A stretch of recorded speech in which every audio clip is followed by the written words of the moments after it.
Bonjour à tous. Dans le cadre du cours Relations humaines dans les affaires internationales, notre équipe a été sélectionnée pour vous présenter l'Allemagne. Pour débuter, voici le plan de notre présentation. Nous commencerons d'abord par des aspects généraux du pays. Nous parlerons du profil sociodémographique de celui-ci, son économie, l'immigration et la culture. Nous présenterons par la suite la problématique choisie et les solutions pour y remédier. Ces derniers aspects seront traités plus en profondeur tout au long de notre présentation. Commençons d'abord par vous présenter le pays. L'Allemagne est un pays qui se trouve en Europe de l'Est et qui partage une frontière avec de nombreux pays européens, dont la France, les Pays-Bas, la Belgique, la Suisse, l'Autriche ou encore la Pologne. Selon les dernières données de l'OCDE, il compte 80,9 millions d'habitants pour une superficie de 357 022 km². Sa capitale est Berlin et sa langue officielle est l'allemand. Les langues parlées en affaires sont l'allemand et l'anglais. Le taux de natalité est de 1,2 enfants par femme, une moyenne quelque peu en deçà de la moyenne canadienne avec 1,6 enfants par femme. Étant État membre de l'Union européenne, sa devise est l'euro. Enfin, la religion majoritaire est le christianisme. Malgré un récent ralentissement, l'économie allemande semble bien se porter. Elle est la première puissance économique européenne et se place à la 4e place au niveau mondial. Comparé à la moyenne de l'OCDE, le salaire moyen y est élevé et se trouve au quasi même niveau que la moyenne canadienne, avec 49 800 pour l'Allemagne, contre 48 800 pour le Canada. L'impôt sur le revenu représente 10,2% du PIB, un chiffre qui se rapproche également de la moyenne canadienne, avec 11,58% du PIB. Son taux de chômage de 3,4% est l'un des plus faibles d'Europe, en dessous de la moyenne de l'OCDE. Tout comme le salaire moyen, le niveau d'éducation y est élevé comparé à la moyenne européenne, et au quasi même niveau que le niveau canadien, qui se trouve légèrement au-dessus.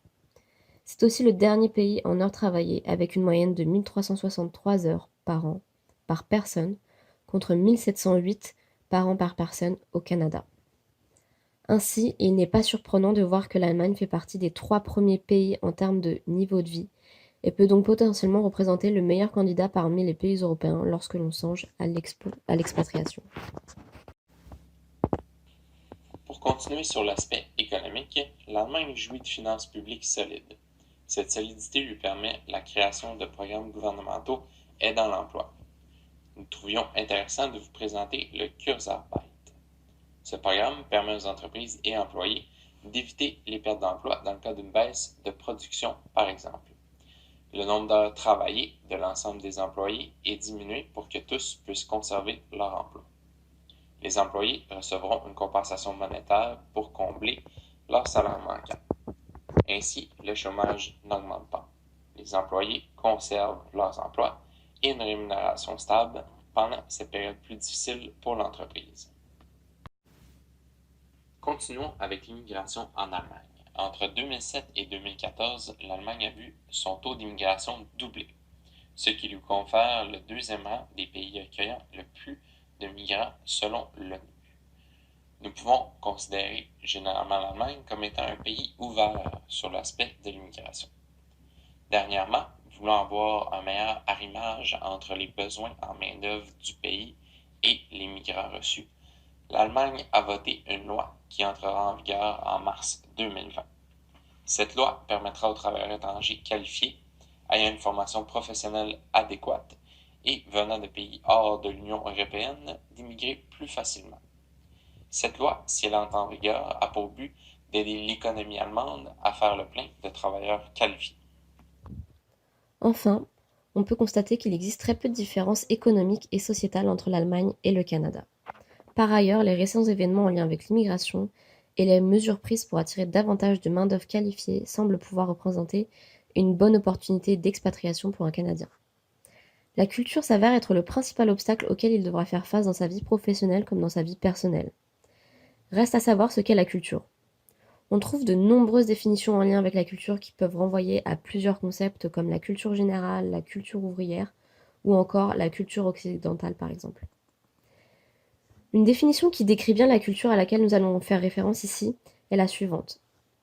La culture, dans son sens le plus large, est considérée comme l'ensemble des traits distinctifs, spirituels et matériels, intellectuels et affectifs, qui caractérise une société ou un groupe social. Elle englobe, outre les arts et les lettres, les modes de vie, les droits fondamentaux de l'être humain, les systèmes de valeurs, les traditions et les croyances. Maintenant que nous en savons un peu plus sur l'Allemagne et que nous savons à quoi renvoie la culture dans notre cas, je laisse la parole à Léonie qui va vous présenter notre problématique et vous expliquer pourquoi nous avons choisi de baser notre analyse sur les 6 dimensions culturelles de Hofstede-Geert. Pour le présent travail, nous avons choisi la problématique suivante. À quel défi un Canadien peut-il se heurter sur le plan culturel lors d'une expatriation en Allemagne? Comme abordé dans le cadre de ce cours, la dimension culturelle fait rarement partie des critères de sélection des expatriés par les entreprises et les formations culturelles pré-départ offertes sont souvent insuffisantes. Comme l'Allemagne accueille un grand nombre d'expatriés en tant que première puissance économique européenne et deuxième pays destinataire de migration internationale au monde, nous avons jugé important d'aborder cette question qui ne devrait pas être négligée dans le processus d'expatriation d'un employé canadien. Pour ce faire, nous commencerons par une partie théorique où nous analyserons plus en détail la culture de l'Allemagne à l'aide des 6 dimensions proposées par Hofstede. Une comparaison dyadique sera également effectuée entre le Canada et l'Allemagne. Nous passerons ensuite à une partie plus pratique dans laquelle nous proposerons un coffre à outils destiné à un hypothétique expatrié canadien qui s'apprêterait à quitter pour l'Allemagne. En ce sens, il s'agira d'une sorte de formation pré-départ synthétisée par laquelle nous présenterons des témoignages d'anciens expatriés canadiens en Allemagne ainsi que des informations et conseils clés à savoir pour favoriser le succès de l'expatriation. Pour commencer, faisons un bref rappel des 6 dimensions culturelles des pays selon Hofstede. La distance hiérarchique est la mesure dans laquelle les membres moins puissants des organisations et des institutions acceptent et s'attendent à ce que le pouvoir soit distribué inégalement. Dans les sociétés où la distance hiérarchique est importante, les gens acceptent donc un ordre hiérarchique dans lequel chacun a sa place et celui-ci n'a pas besoin d'être justifié davantage. À l'inverse, dans les sociétés où la distance hiérarchique est faible, les gens s'efforcent d'égaliser la répartition du pouvoir et exigent une justification des inégalités. L'individualisme est la mesure dans laquelle les gens se sentent indépendants au lieu d'être interdépendants en tant que membres d'un ensemble. Ainsi, dans les sociétés individualistes, l'individu prime sur le groupe, alors qu'à l'inverse, dans les sociétés collectivistes, le groupe prime sur l'individu. Le contrôle de l'incertitude réfère à la tolérance d'une société à l'incertitude et à l'ambiguïté. Dans une société à faible contrôle de l'incertitude, on retrouve peu de règles et celles-ci sont évolutives. Dans une société à fort contrôle de l'incertitude, on a plutôt besoin de règles fixes et de consensus. L'axe masculinité-féminité se rapporte à ce qui motive les gens. Dans une culture masculine, la société sera guidée par la compétition, la réussite et le succès. Dans une culture plutôt féminine, les valeurs dominantes de la société sont le souci d'autrui et la qualité de vie. L'orientation à court ou long terme se rapporte à la gestion du changement. Ce critère définit comment chaque société maintient des liens avec son passé tout en faisant face aux défis du présent et de l'avenir. Dans une culture orientée sur le long terme, on considère le monde comme étant en constante mutation et il faut donc toujours se préparer pour l'avenir. Dans une culture axée sur le court terme, la conception est plutôt que le monde reste essentiellement tel qu'il a été créé, de sorte que le passé fournit une boussole morale à laquelle il est bon de se tenir. Ces sociétés préfèrent maintenir des traditions et des normes ancestrales tout en envisageant le changement sociétal avec suspicion. Finalement, l'indulgence est la mesure dans laquelle les gens essaient de contrôler leurs désirs et leurs impulsions. Dans une culture indulgente, il règne la perception qu'il est bon d'être libre et de faire ce que nos impulsions nous dictent. Les amis sont importants et la vie a un sens. Dans une culture restreinte, les gens ont plutôt la perception que la vie est dure et que le devoir, et non la liberté, est l'état normal de l'être. Passons maintenant à l'analyse de l'Allemagne selon les dimensions d'Hofstede. L'Allemagne figure parmi les pays ayant la plus faible distance hiérarchique. Par conséquent, les droits de cogestion dans une entreprise doivent être relativement étendus. De plus, un style de communication et de réunion direct et participatif est courant. Le contrôle hiérarchique n'est pas apprécié et le leadership doit faire preuve d'expertise pour être mieux accepté. Par ailleurs, la société allemande est individualiste. Il y a une forte croyance en l'idéal de la réalisation de soi et la loyauté est basée sur les préférences personnelles ainsi que sur le sens du devoir et de la responsabilité. La communication est très directe dans le but de donner à son homologue une chance équitable d'apprendre de ses erreurs. De plus, l'Allemagne fait partie des pays évitant le plus l'incertitude. La planification des projets doit être faite dans le moindre détail. En combinaison avec une faible distance hiérarchique, où la certitude n'est pas assurée par une plus grande responsabilité du patron, les Allemands préfèrent compenser en s'appuyant fortement sur leur expertise. L'Allemagne est également considérée comme une société masculine. La performance est donc très appréciée et les gens tirent beaucoup d'estime de soi de leurs tâches. Pour ce qui est du critère de l'orientation dans le temps, le score élevé de l'Allemagne indique qu'il s'agit d'un pays hautement pragmatique, c'est-à-dire orienté à long terme. Ils font donc preuve d'une capacité d'adaptation facile des traditions aux conditions changeantes, d'une forte propension à épargner et à investir, et d'économie et de persévérance dans l'atteinte des résultats. Quant à l'indulgence, le faible score de l'Allemagne indique qu'il s'agit d'une culture plutôt restreinte. Les Allemands ont donc une tendance au cynisme et au pessimisme. Ils n'accordent pas beaucoup d'importance au temps libre et contrôlent leurs impulsions car les actions sont limitées par les normes sociales. Ensuite, nous avons réalisé une analyse dyadique entre le Canada et l'Allemagne. En s'attardant aux deux figures présentées, on est en mesure de constater que le contrôle de l'incertitude, la masculinité, l'orientation long terme et l'indulgence sont les 4 dimensions pour lesquelles l'écart est le plus important entre ces deux pays. Lorsqu'on s'attarde à la distance hiérarchique et à l'individualisme, on constate des résultats similaires pour les deux pays. Cependant, l'individualisme est un peu plus élevé pour le Canada que pour l'Allemagne. Ensuite, nous avons décidé de s'attarder sur les 4 dimensions pour lesquelles il y avait un plus grand écart entre le Canada et l'Allemagne. Nous avons donc réalisé une analyse dyadique avec des exemples concrets de comment s'expriment ces différentes dimensions à travers ces deux pays. Dans un premier temps, lorsqu'on s'attarde à l'orientation long terme, on constate que le Canada va rechercher des résultats rapides, cherche vraiment le revenu plus rapidement, donc va moins investir dans ces technologies.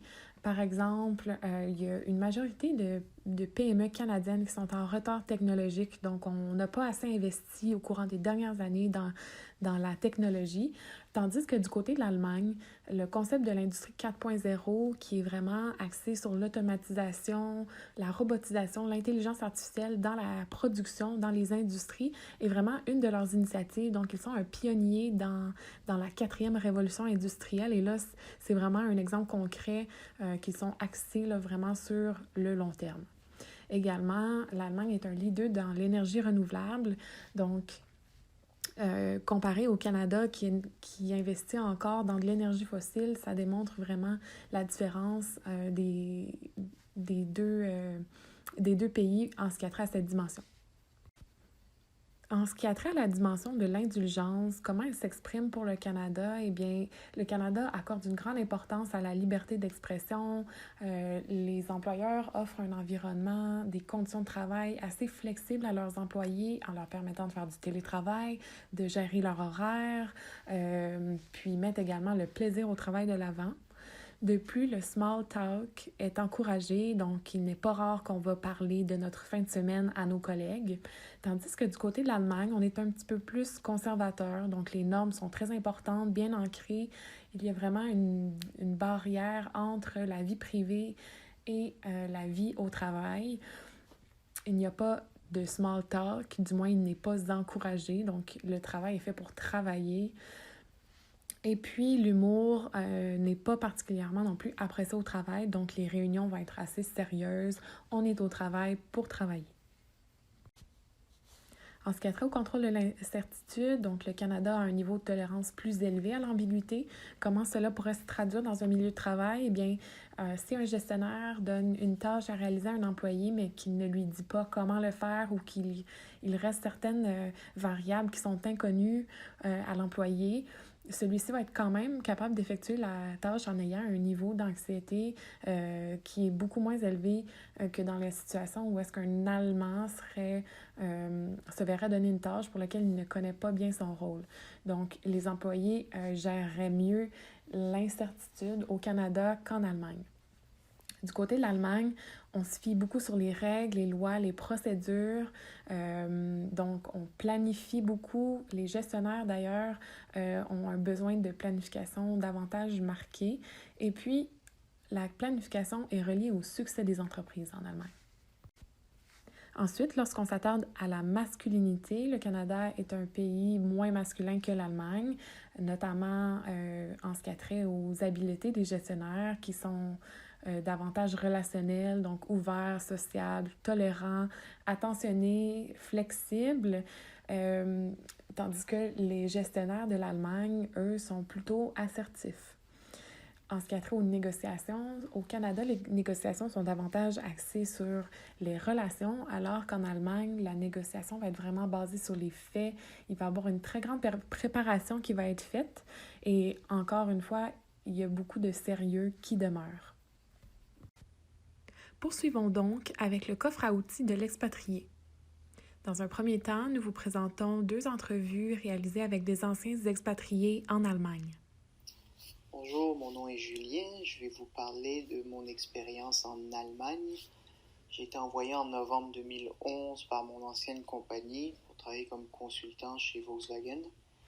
J'y suis resté 4 ans. Pour moi, c'était pas évident parce que donc la ville où j'étais, Braunschweig, à peu près personne parlait anglais, encore moins français. J'ai pris les 2 premiers cours, niveau A1 et A2. Ça a aidé un peu quand même, donc très important. Les cours de langue, évidemment. Sinon, on travaille chez Volkswagen, bon, c'est en informatique, donc là, à peu près tout le monde parle anglais. Donc pour ça, il n'y avait aucun problème. Bon, c'est sûr que pendant les repas de midi, ça parlait allemand, donc bon, il n'y avait pas trop d'interaction entre mes collègues québécois, moi, et les collègues allemands. Ils sont très gentils, les Allemands, mais bon, ils sont pas...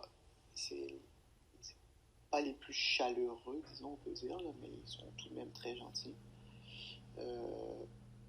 La vie, la qualité de vie est très bonne quand même. La nourriture et des supermarchés complètement bio, et ce à des prix quand même très raisonnables. Donc il y a moyen quand même de bien vivre sans se ruiner. Allô, c'est Corina. J'ai habité en Allemagne dans la ville Braunschweig il y a 8 ans et je suis allée là-bas pour travailler comme fille au père. Au début, je trouvais tout difficile parce que je ne connaissais personne, je ne connaissais pas la ville et en plus j'habitais avec la famille pour laquelle je travaillais. Mais je commençais à prendre des cours de langue et retenais ça. Juste après 3 ans, j'étais capable de m'exprimer en allemand. Il y a beaucoup de choses que j'ai aimées en Allemagne, en fait. Petit à petit, j'ai découvert cette belle ville, Braunschweig. La propreté que je ne l'ai jamais retrouvée quelque part d'autre. J'ai aimé le fait que je me sentais tout le temps en sécurité. Par exemple, je prenais l'autobus toute seule à n'importe quelle heure du soir. Maintenant, nous allons vous donner certains conseils sur la vie professionnelle et la vie personnelle en Allemagne. Le conseil numéro 1 concerne les méthodes de travail. Dû à leur incertitude face aux risques, leur prise de décision est longue et méthodique. Ils ont plusieurs étapes, consultent plusieurs comités, donc il faut s'armer de patience. Ils recherchent également le consensus au sein de l'équipe pour que tout le monde adhère aux décisions, ce qui peut expliquer la longueur de leur prise de décision. Et une fois prise, il ne faut pas remettre en question leur décision. C'est très mal perçu. Donc on comprend qu'elle a été aussi mûrement réfléchie. C'est une société à faible contexte. Chaque mot compte. Donc bien finir ses phrases et bien choisir chaque mot. Ils vont vous écouter à la lettre. Ce sont des personnes très conceptuelles et analytiques. Ils sont axés sur les données. Si vous avez à présenter un produit, un projet, parler des statistiques, des études, des différentes options. Évitez de parler d'aspects plus émotionnels comme c'est exceptionnel, c'est extraordinaire. Ils vont être méfiants à cet égard. Ensuite, ils ont une dimension temporelle monochronisme. C'est-à-dire qu'ils sont très bien organisés, très axés sur la tâche. La ponctualité est très, très importante en Allemagne. Donc, arriver à l'heure. Et lorsque vous préparez des réunions, ils doivent être très bien préparés. Envoyer l'autre show à l'avance. Ne pas modifier la date de rencontre. Préciser le nombre de personnes, leur nom, leur titre, le sujet de la rencontre, les documents aussi à lire avant la rencontre et respecter les horaires, finir à l'heure. Très important. Maintenant, dans le milieu de travail, il faut avoir une approche de relativisme culturel et d'ouverture d'esprit. Il ne faut pas juger si c'est bon ou mauvais. Il faut simplement voir ça comme différent. Il est fort possible que vos collègues travaillent la porte close, ce qui n'est pas pratique courante au Canada. Donc, il faut cogner à leur porte pour avoir accès à eux. Les appeler par leur nom de famille et par monsieur, madame ou leur titre professionnel. On ne leur adresse pas la parole par leur prénom. C'est mal perçu. Et on ne parle pas non plus de la vie personnelle au bureau, le moins possible. On parle des dossiers du bureau. On veut une communication qui est directe et factuelle. Donc, aller droit au but. Ne parlez pas nécessairement du positif. Avant de parler du négatif, ça va être mal perçu. Donc, l'honnêteté est très importante et communiquer clairement vos attentes à vos supérieurs et à vos collègues. Ça va être très bien perçu. Au niveau des inégalités hommes-femmes dans les postes de gestion, on voit qu'il y a encore certaines inégalités. Toutefois, la présence d'Angela Merkel comme chancelière démontre un certain changement à cet égard. Parmi les études, il cible certains facteurs qui favorisent la réussite de l'expatriation, dont se faire des amis, la maîtrise de la langue, l'intégration de la famille accompagnant l'expatrié, et le logement et les activités. Donc, comment se crée un nouveau réseau social? Est-ce facile de se faire des amis allemands? On nous dit que ça peut être difficile. Ils sont fidèles à leurs amis et évitent les relations superficielles et à court terme. Donc, il faut s'investir. Et si vous avez la chance d'être là à long terme, vous avez plus de chance également. Il faut parler allemand. C'est vraiment un atout. Si vous êtes invité chez un collègue, voyez-le comme un honneur. Et encore une fois, même dans la vie personnelle, il faut arriver à l'heure. Donc, ce qui n'est pas nécessairement pratique courante au Canada. Et prévoir un habillement convenable, voire professionnel pour ce type de rencontre. Les sujets évités avec les Allemands sont la Deuxième Guerre mondiale et l'antisémitisme, des sujets encore délicats. Une autre façon de se faire son réseau social est de rencontrer d'autres expatriés. Les villes populeuses étudiantes telles que Berlin, Munich, Cologne, Francfort sont des endroits privilégiés par les expatriés. Il y en a beaucoup.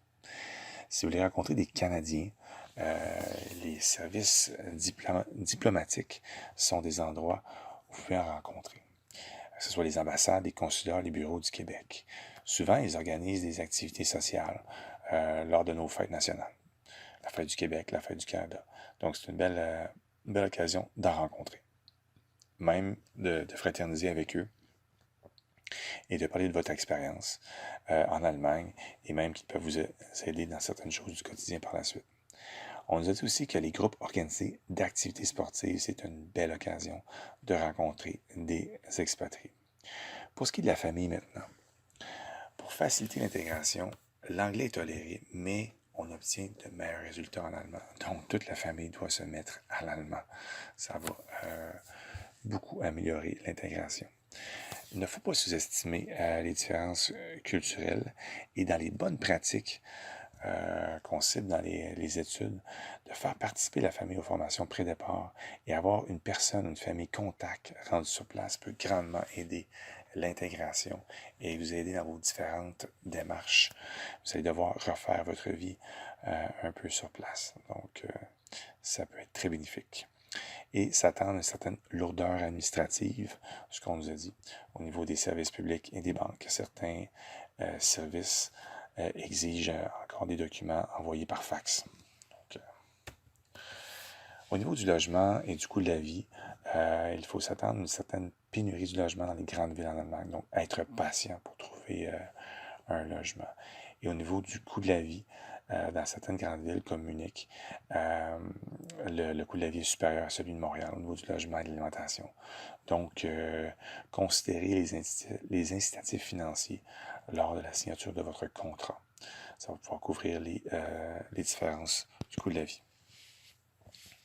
Au niveau des activités, les Allemands adorent le plein air. Donc, la randonnée, le ski alpin, la bicyclette, le camping sont des activités qui vont vous permettre de rencontrer les Allemands et d'être dans la culture locale. Le sport national et le soccer, un beau sujet de conversation. Et la bière reste la boisson la plus populaire. Donc, une belle façon de fraterniser avec les Allemands. Et la situation géographique au milieu de l'Europe vous permet de voyager facilement dans d'autres pays. Donc, pour conclure, l'Allemagne est une puissance économique, donc comme on l'a vu au tout début de la présentation, ouverte à l'accueil de migrants internationaux et notamment des migrants qualifiés. Il y a une démarcation entre le Canada et l'Allemagne, notamment par le biais de la culture, comme on a vu, donc il y a des différences, notamment sur l'orientation de chacune des cultures. Donc, pour creuser ça, on s'est aidé donc du modèle d'Hofstede et on se rend compte que la culture allemande repose fortement sur une orientation de long terme, un fort individualisme, une culture masculine avec un fort contrôle de l'incertitude, mais une faible distance hiérarchique et une faible indulgence. Voilà. Donc ça, c'est des informations qu'il faut connaître avant de s'expatrier en Allemagne. Et pour cela, on peut s'appuyer sur des nombreux outils et conseils donc pour réussir son expatriation. Par exemple, prévoir les différences de coûts, faire des activités pour s'intégrer, intégrer sa famille, rencontrer d'autres personnes, créer un réseau, voilà, essayer de s'intégrer au maximum dans la vie locale. Voici ce qui conclut notre présentation sur l'Allemagne. Merci de votre écoute.